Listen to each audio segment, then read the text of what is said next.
Welcome back to the AFL Footy LYC Media Studio podcast. I've got to change that name. It is round 4 of the AFL and things are heating up. I'm joined here today with Alon, Jacob and Mr. Feder.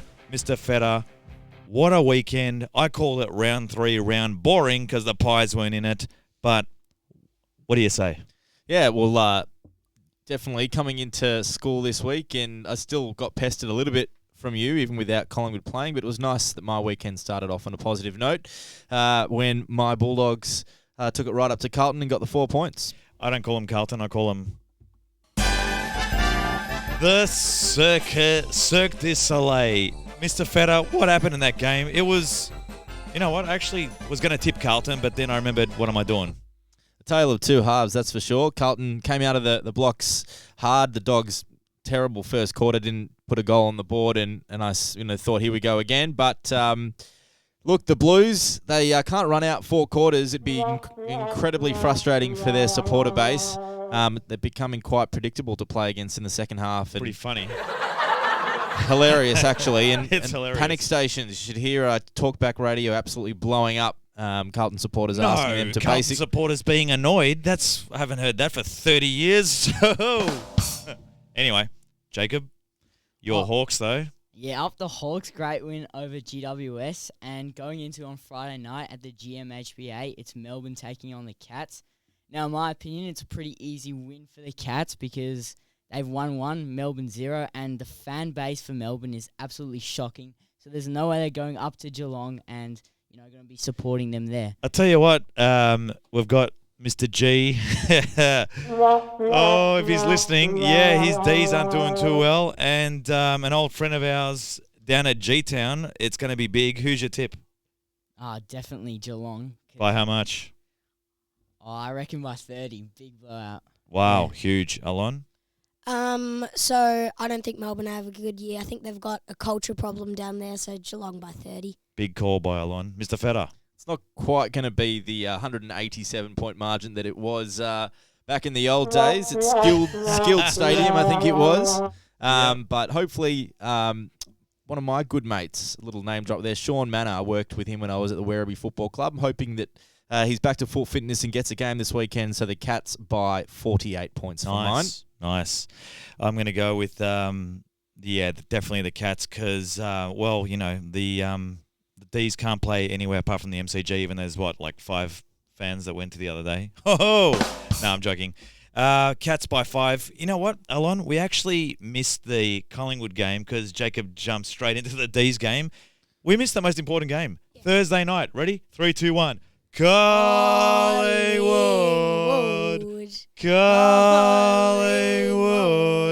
It's going to be the game of the round. You know why?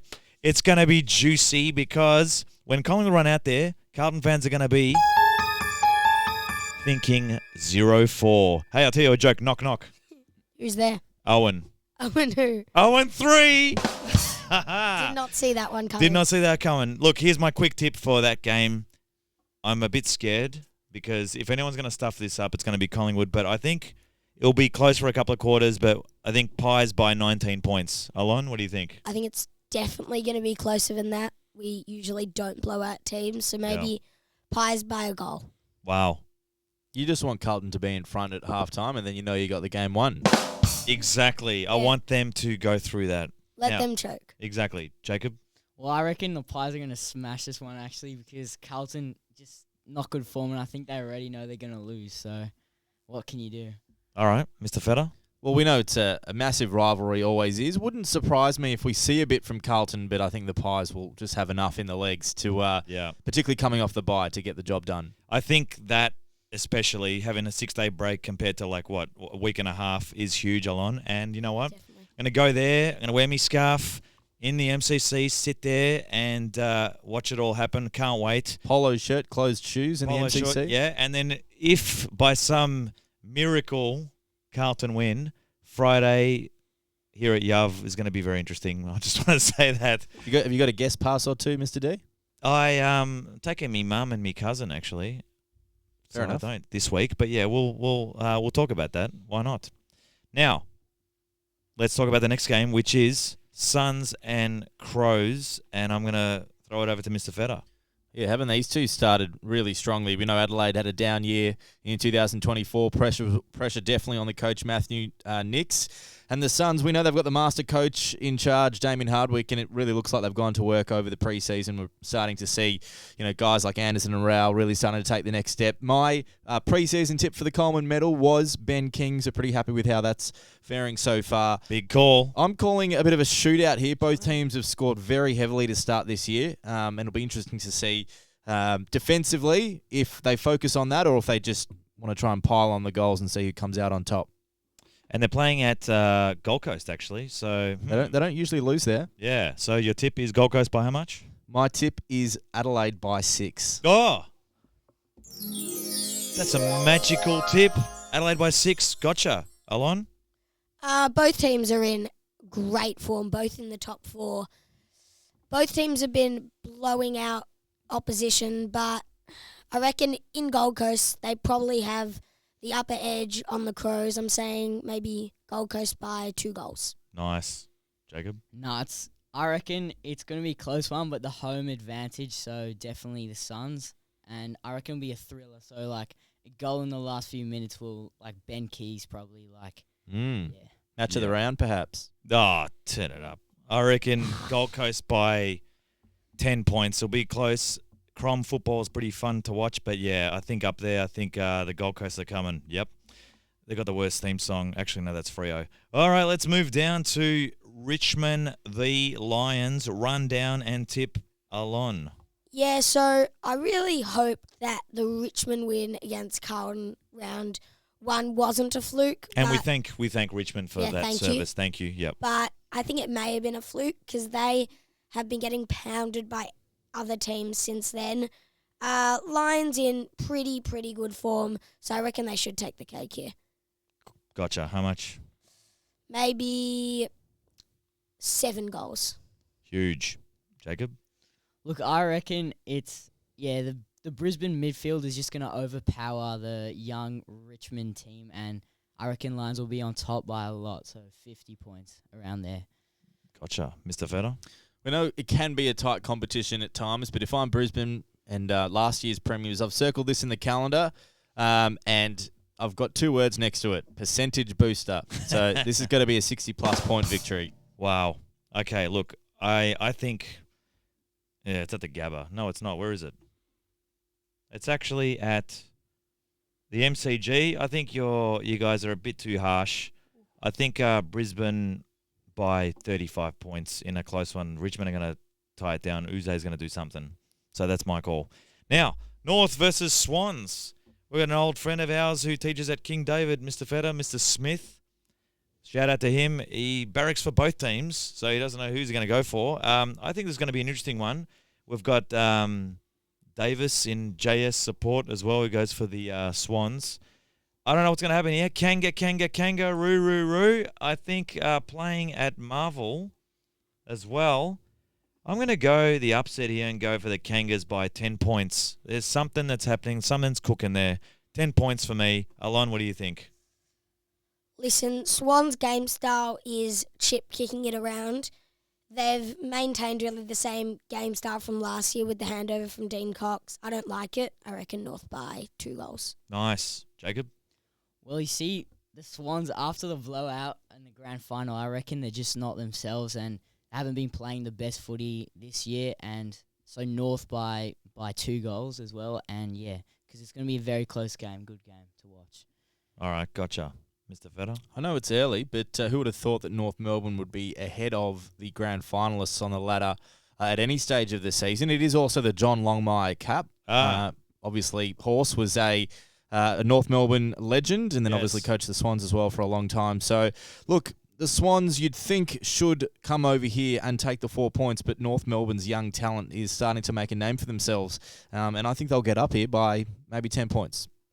That is, you know what? It's did all of us go for the Swans? No, for North? Yeah, I believe so, yeah. That's huge. Now, big game this one. Giants versus West Coast. Jacob, what are your thoughts? I think GWS are just going to take it from them. They've played against the Hawks, and of course they're going to lose. But before that, They were 2-0, and they're in really good form. And West Coast, they're just playing styles really poor. They've got no one besides Harley Reid. Maybe he's just so egotistic, and he's just not playing good footy. They've got McGovern out, and since Barassa's gone to Hawks, then I don't really know who their good backmans are.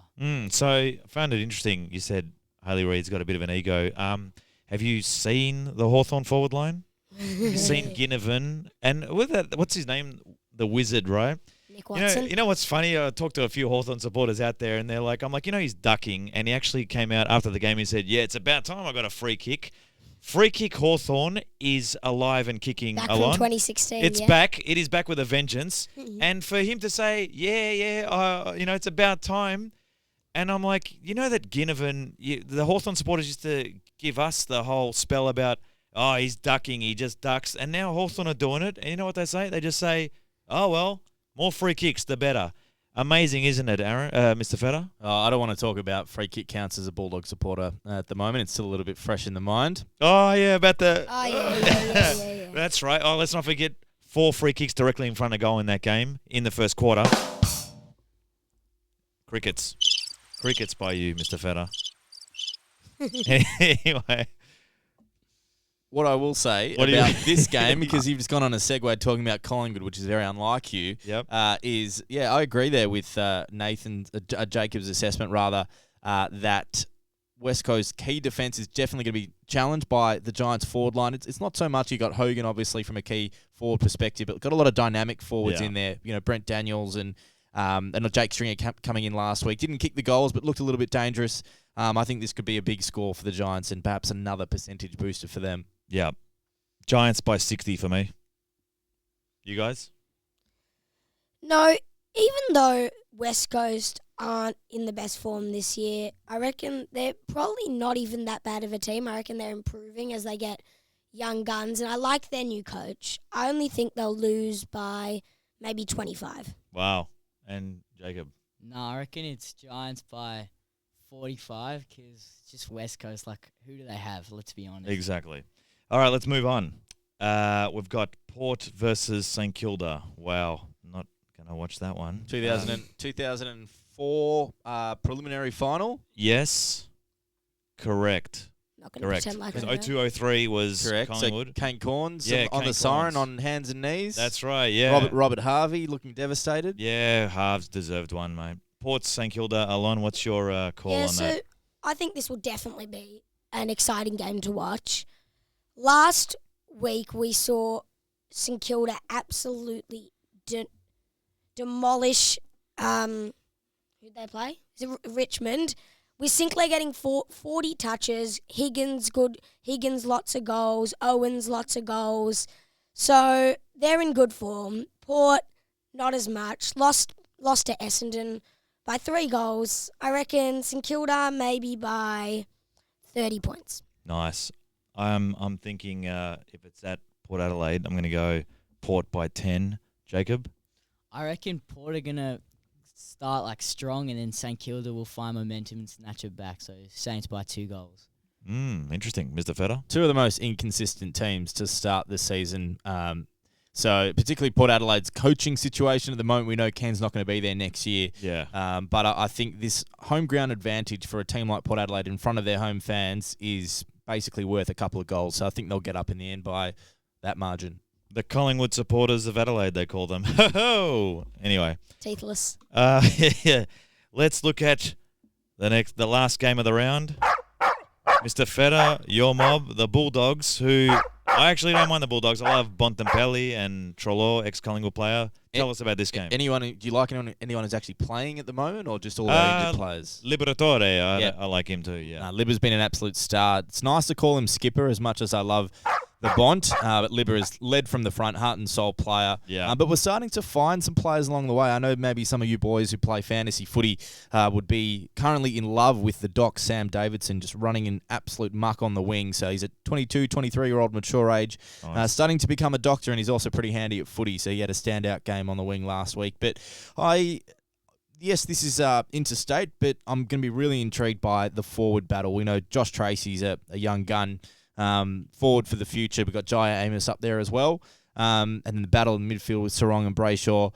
But I think the Dogs, there's a couple who I think need a big response after a quiet couple of weeks. And ironically, they are WA boys. So Aaron Norton, very uncharacteristically quiet game from him last week. Tim English hasn't quite been himself either. So I'm looking for those two WA boys on their home patch over there to hopefully lead the Dogs to a really important victory. Yeah. And that guy with the blue hair that punched Cox should be rubbed out. But, That's a defamatory statement. It's all good. But talking about Rory Lobb, he is obviously a former Freo Docker. The last time he went over there, they ruffled him up. That's right. So that'll be another very Maybe he'll important punch matchup. someone else and then he'll get off that too. Alon, can you believe that? Yeah. The Punch premiership the player glasses punching off the glasses off Cox. How dare you? Now, And Maynard didn't put someone into retirement, did he? okay, Mr. G. We can't smut. Let's not get into it. Let's just calm down because you know what, Brayshaw Alon? changed lanes. Alon, Brayshaw changed yeah. lanes. We won. Okay, can we just bring up something serious for a second? I just want to be serious. Mr. Feder, you talk about a lot of things. But can I just ask you one simple question? What I found is that you're a Bulldog supporter. I love the Bulldogs, etc. You talk it up, yet in the Yavneh archives... Where are you going with this? Wait till you see this. I've got my sources. Can you explain something? Explain this Wow. right now. What is that? Wow. That is you with a Collingwood top with Chris Tarrant. That's a hard watch. Yeah, you looks like you're a Collingwood supporter there. You're wearing the colours of another team. Oh yeah, I did. Unfortunately, back in the day, I was house captain. Back in 2012, and I just thought we'd welcome the Collingwood players to Yavneh, make them feel comfortable. We had Dane Swan come on I that was day. there that day. I got a photo with Swanee. Swanee was wearing a Yavneh kippah as well. I was your Year 8 media teacher and homeroom teacher. Remember that? Just picture this, Dane Swan wearing a Yavneh kippah. It He was was. one for the ages. Pretty funny. I think obviously Chris Tarrant was there. And just wanted to make them feel comfortable and welcome. So Yep. I did. I did have to wear the black and white stripes. And next time, particularly on last week when the Dogs lost to the Pies, maybe don't make any deals with students about if my team loses to yours, because then I'll have to teach my English class wearing a Collingwood scarf, which was a little bit humiliating. Mate, it should be a privilege and an honour. Okay, let's go to our last part of the podcast, which is big calls. So, Alon, I'm going to ask for your big call. All right. This is based simply off statistics. I reckon Charlie Curnow goes goalless against the Pies. Wow, that is huge. I hope that happens. Me too. Maybe they'll give him some free kicks and he'll get a few goals. Free kick Charlie, free kick Hawthorn, same thing. Yeah. Jacob, your big call. King to kick 5 goals. Mate, he's just so in form. He's doing amazing. He's tall. He's there, Nice. and he's accurate as well. Yeah. Mr. Feder? Double-barreled big call. Yeah. Bulldogs related. So Norton to bounce back and kick 5+, and Tim English to beat Luke Jackson in the ruck division as well. Wow, that is huge.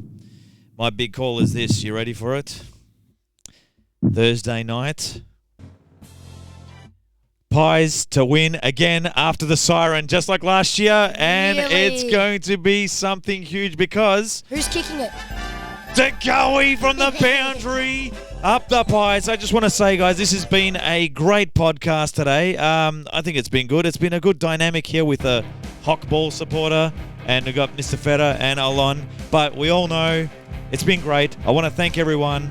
And before we leave, Alon, just for old time's sake, 3, 2, 1, Collingwood! Collingwood! Thank you, Mr. Feder. Thanks, Thank you, Mr. D. Jacob. Thanks, It's boys. been great. See you next time. Up the Pies. Go Pies. Bye. Arna Dogs. Yes.